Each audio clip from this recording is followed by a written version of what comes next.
Hello 弟弟，Hello 先生，Hello 小朋友，Hello 公公同埋婆婆同埋其他人。我而家要講返我之前經驗係點樣湊小朋友嘅。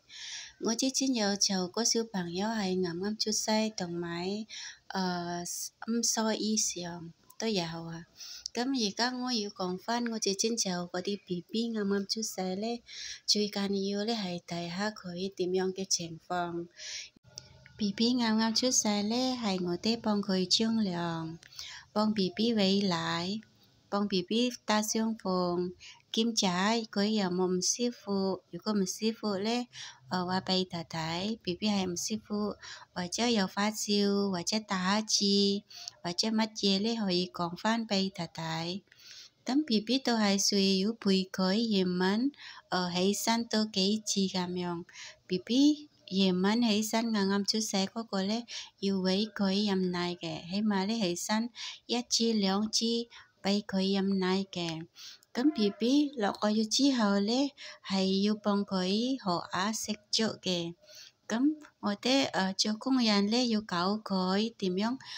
食粥咁樣。第一 BB 食粥咧係甜粥嘅，即係葡萄米粉嚟嗰啲粥啊，用嗰啲乾水咧沖下，跟住咧攪勻佢，可以俾 BB 食物嘅。咁如果 BB 長大之後咧，要幫佢刷牙，即係用乾淨嘅毛巾，嗰啲咧落嗰啲暖水洗嗰啲毛巾，撩下佢個脷啷口咁樣，用嗰啲毛巾。我之前 BB 咧係啱啱出世係咁樣嘅。如果佢已經出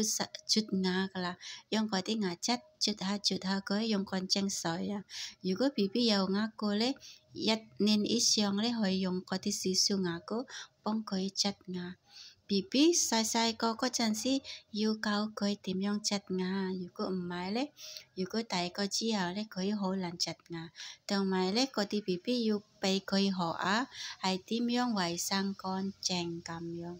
查佢個尿便有冇屙尿，有冇屙屎。如果屙屎咧，要即刻換尿便。如果屙尿咧，等嗰啲屙尿咧浸到好多屙尿幾次咧，先至可以換便。但係如果屙屎咧，要即刻換便咁樣。BB 啱啱出世咧，屙屎平時咧係藍白白嘅，嗰啲係好正常啊。如果 BB 嗰啲屙屎硬角角咧，嗰啲咧係唔正常啊。我之前嗰次咧有可能咧其他嗰次同埋我之前嗰次有唔一樣嘅方法，所以咧做工人咧如果湊小朋友，最緊要係湊 BB，要問下弟弟點樣嘅要求，要求嘅工人係做啲乜嘢。如果佢係要求咁樣，工人要揀佢嘅方法。即係好似咁樣咧，嗰啲 BB 唔食得咁鹹嘅，咁我哋做工人都係要揀佢個方法，唔好俾 BB 食得鹹嘢咁樣啊，唔好咁鹹咁樣。咁如果 BB 已經長大噶啦，差唔多3歲、4歲、5歲，可以俾佢試下啲嗰啲鹹嘢。好似雞啊、蒸雞啊，食少少嗰啲豬肉啊，食嗰啲大人嗰啲嘴啊，即係綠色嗰啲嘴啊，都可以啊，俾佢。如果我之前咧俾 BB 食嘴嗰個咧，要煎下，用嗰啲鉸剪煎啦，好細粒啲，等 BB 容易咬啊，容易彈啊，咁樣。所以咧，照顧小朋友咧唔係好簡單啊。我哋要有經驗，如果冇經驗，要學下咁樣啊。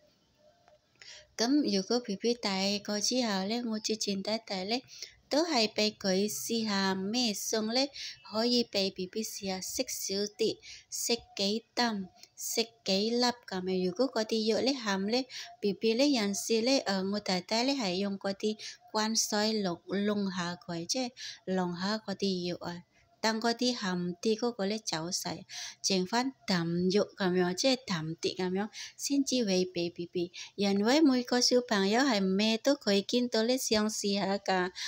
如果佢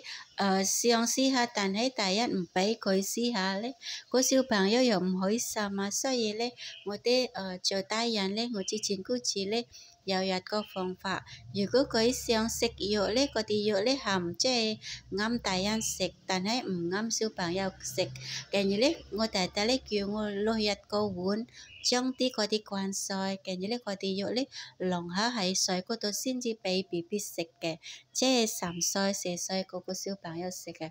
咁我之前弟弟咧，我之前想到嘅選擇都幾好啊，即係佢唔係話冇呢啲係鹹，冇食呢啲，冇食嗰啲樣嘢，呢啲係大人食，唔可以小朋友食，唔係咁樣嘅。俾小朋友面啊，即係佢係我覺得佢個選擇都幾好，即係如果 BB 真係想食嗰啲大人嗰啲嘢咧，係要弄下用嗰啲灌水啊。等佢大個之後咧，都係明白呢啲係叫做白切雞啊，呢啲係叫做鹹豬肉，呢啲係叫做臘腸，呢啲係叫做咩啊？叫做咩啊？即係當 BB 唔揀，即係講英文講咧，唔好咁 picky，即係個 BB 淨係食呢啲啊，我唔食嗰啲啊，因為細細個嗰陣時唔俾 BB 食啊，即係嗰啲嘢咧係大人食嘅，我小朋友到長大都唔可以食嗰啲嘢，所以咧我弟弟之前咧樣樣嘢可以食，但係俾少啲，我之前都係有公公嘅。個公公教小朋友都係咁樣嘅，唔好成日話俾 BB 唔好食嗰樣，唔好食呢樣，呢啲你唔食得，嗰啲你唔食得，唔係咁樣嘅。但係佢係咁講嘅，呢啲你可以食得，但係要弄下嗰啲熱水先。當你食到唔好咁鹹，嗰啲因為鹹咧對小朋友唔好嘅，所以係咁樣。我之前就小朋友係咁樣嘅，佢長大之後咧，佢又唔好咁 picky 啊，即係咩都唔揀啊，咩都食噶，佢唔係好撚走咁樣啊。如果有小朋友好撚走嗰啲咧，佢我淨係食呢啲，我唔食嗰啲，我唔中意食嗰啲，嗰啲冇食噶，我唔中意啊，冇俾我嗰啲，唔係咁樣啊。最緊要係食罪啊！好多小朋友咧，淨係識1、2、3幾樣嘅罪啊，佢唔識全部嗰啲罪啊，即係全部嗰啲罪咧，佢好似我唔中意嗰個，我未食過嗰個，嗰啲冇味，嗰啲咩罪啊，我唔食噶，又咩咁樣啊，所以咧細細個嗰陣時要教佢，要解釋下俾佢，唔好咁緊，唔好咁逼佢。即係冇話樣樣嘢我唔食，嗰啲我唔食，嗰個又唔食，嗰啲咧係叫做好撚服侍啦。所以咧要教小朋友咧細細個嗰陣時咧要解釋下俾佢，呢啲咧有營養嘅，呢啲好多維他命嘅，呢啲咧係對身體好嘅。如果想健康啲、靚啲、靚仔啲、靚女啲，要食多啲菜，食少啲藥。我經驗，我之前係香港係咁樣做嘅，即係我弟弟、我公公係咁樣嘅，教我點樣做佢個孫、佢個小朋友、佢個女係咁樣嘅。咁我而家要講返喺度，要講返俾弟弟、俾先生、俾公公、俾婆婆、俾小朋友，等你哋大家可以定下我嘅經驗，之前份工係點樣做嘅。我之前咧有見到我姑姐個朋友個仔啊，佢咧細細個嗰陣時咧，佢媽媽成日咧唔准食呢個，唔准食嗰個，呢啲咧係大人食嘅，小朋友唔食得呢個。咁佢長大之後咧，嗰陣時佢2歲，我已經佢媽媽話咧唔准食呢個，唔准食嗰個，唔俾試下咁樣，即係嗰啲小朋友唔食咯。咁佢大個之後咧，差唔多5歲咁樣啊，佢習慣咗啦，淨係食小朋友嗰啲嘢啊，即係大人嗰啲嘢啊，甜啊，即係正常嗰啲大人食嗰陣時咧，佢唔食得，唔準食咁樣。咁嗰日咧，佢媽媽帶佢去party嘅。